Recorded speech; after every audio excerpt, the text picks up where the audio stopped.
नमस्कार मंडळी, welcome back to my channel Gapshap पॅन्टेड. चला तर पाहूया श्री रामचरितमानस या पुस्तकाचा पुढचा भाग.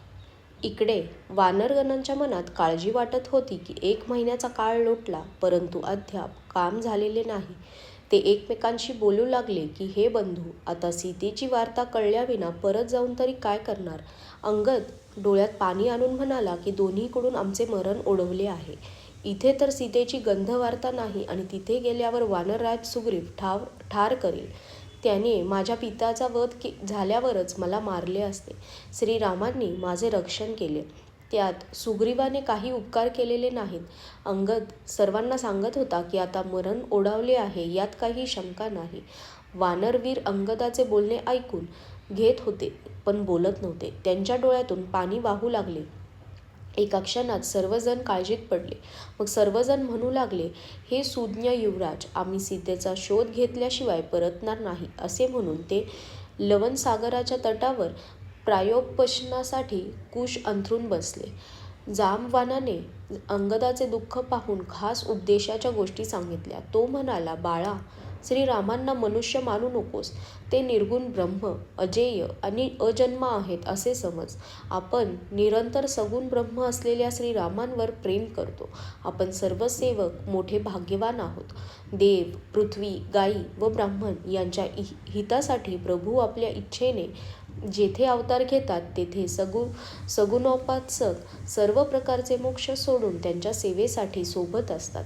अशा प्रकारे जांबवान बऱ्याच गोष्टी सांगत होता. त्याचे हे बोलणे पर्वताच्या गुहेत बसलेल्या संपातीने ऐकले.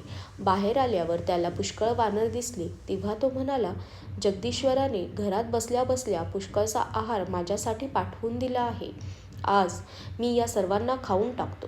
बरेच दिवस मी अन्नाविना मरत होतो. पोटभर जेवण कधी मिळाले नाही. आज विधात्याने एकाच वेळी पुष्कळ भोजन दिले. गिधाडाचे बोलणे ऐकून सर्वजण घाबरले की आता खरोखरच मरण आले आहे हे आम्हाला कळले. नंतर त्या गिधाड संपातीला पाहण्यासाठी सर्व वानर थोडे उठून उभे राहिले. जांबवानाला जास्त काळजी वाटू लागली. अंगद मनात विचार करून म्हणाला, आहाहा, जटायूसारखा धन्य कोणी नाही. श्रीरामांच्या कार्यासाठी त्याने देहत्याग केला. तो परम भाग्यवान भक्तांच्या परमधामी गेला. हे हर्ष व शोकयुक्त बोलणे ऐकून संपाती वानरांच्या जवळ आला. वानर घाबरून गेले. त्यांना अभय देऊन जवळ येऊन त्याने जटायूचा वृत्तांत विचारला. तेव्हा वानरांनी सर्व हकीकत त्याला सांगितली. बंधू, जटायूची अद्भुत कामगिरी ऐकून संपातीने अनेक प्रकारे श्री रघुनाथांचा महिमा वर्णन केला. तो म्हणाला, मला समुद्रकिनारी घेऊन चला. मी जटायूला तिलांजली देतो. या सेवेबद्दल मी तुम्हाला सीतेचा ठाव ठिकाणा सांगून मदत करीन. जिला तुम्ही शोधत आहात ती तुम्हाला भेटेल. समुद्रकिनाऱ्यावर संपातीने आपला भाऊ जटायू याला श्राद्धादी कर्म केले आणि तो स्वतःची हकीकत सांगू लागला. हे वीर वानरांनो, आम्ही दोघे भाऊ नवतारुण्यात एकदा आकाशात ओढून सूर्याजवळ पोहोचलो. जटायू ते तेज सहन करू शकला नाही म्हणून तो परत आला, परंतु मी गर्विष्ठ होतो म्हणून सूर्याजवळ गेलो. सूर्याच्या अत्यंत अपार तेजामुळे माझे पंख जळून गेले. मी जोराने किंचाळून जमिनीवर पडलो. तेथे चंद्रमा नावाचे एक मुनी होते. मला पाहून त्यांना दया आली. त्यांनी मला पुष्कळ ज्ञानोपदेश दिला आणि माझा देहजनित अभिमान दूर झाला.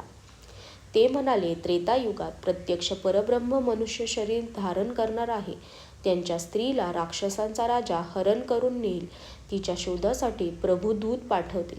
ते दूत भेटल्यावर तू पवित्र होशील आणि तुला पंख फुटतील. चिंता करू नकोस, तू त्यांना सीतेचा पत्ता दे. मुनींची वाणी आज खरी ठरली. आता माझे बोलणे ऐकून तुम्ही प्रभूंचे काम करा. त्रिकूट पर्वतावर लंका वसलेली आहे. तेथे स्वभावताच निर्भय असलेला रावण राहतो. तेथे अशोक नावाचे उपवन आहे. तेथे सीता राहते. ती यावेळी मोठ्या काळजीत बसली आहे. मी तिला पाहू शकतो, तुम्ही पाहू शकणार नाही, कारण गिधाडाची नजर फार लांब जाते. काय करू, मी म्हातारा झालो आहे. नाहीतर तुम्हाला थोडीशी तरी मदत नक्की केली असती. जो 100 योजने 400 कोस विस्तार असलेला समुद्र उल्लंघन करू शकेल आणि बुद्धिमान असेल तोच श्रीरामांचे कार्य पार पाडू शकेल. निराश न होता माझ्याकडे पाहून धीर धरा. बघा, श्रीरामांच्या कृपेमुळे पाहता पाहता माझे शरीर कसे झाले. पापीसुद्धा ज्यांचे नामस्मरण करताच अत्यंत अपार भवसागर तरून जातात, त्यांचे तुम्ही दूत आहात. म्हणून भय सोडून श्रीरामांना हृदयात ठेवून काम करा. काकभूषुंडी म्हणतात, हे गरुडा, असे सांगून जेव्हा संपाती निघून गेला तेव्हा वानरांना फार आश्चर्य वाटले. सर्वजणांनी आपापले सामर्थ्य सांगितले, परंतु सर्वांनी समुद्र उल्लंघून जाण्याविषयी संशय प्रकट केला. वृक्षराज जांबवान म्हणू लागला, मी आता म्हातारा झालो आहे. शरीरामध्ये पूर्वीचे बळ थोडे सुद्धा राहिले नाही. जेव्हा श्रीराम यांनी वामनावतार घेतला होता तेव्हा मी तरुण होतो व माझ्यामध्ये पुष्कळ बळ होते.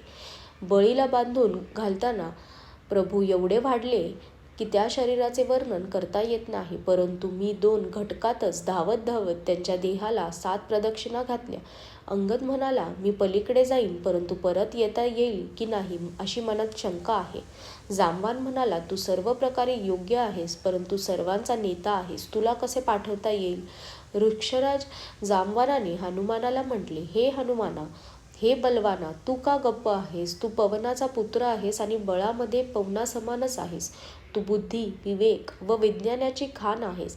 जगात असे कोणते मोठे काम आहे की बाबा रे तुझ्याकडून होऊ शकणार नाही? श्रीरामांच्या कार्यासाठीच तुझा अवतार झाला आहे. हे ऐकून हनुमान पर्वताच्या आकारासारखा विशाल झाला. त्याचा सोन्यासारखा रंग होता. शरीरावर तेज शोभत होते, जणू दुसरा पर्वतांचा राजा सुमेरू होता. हनुमानाने वारंवार सिंहनाद करून म्हटले, मी या खाऱ्या समुद्राला लीलया उल्लंघून जाईल.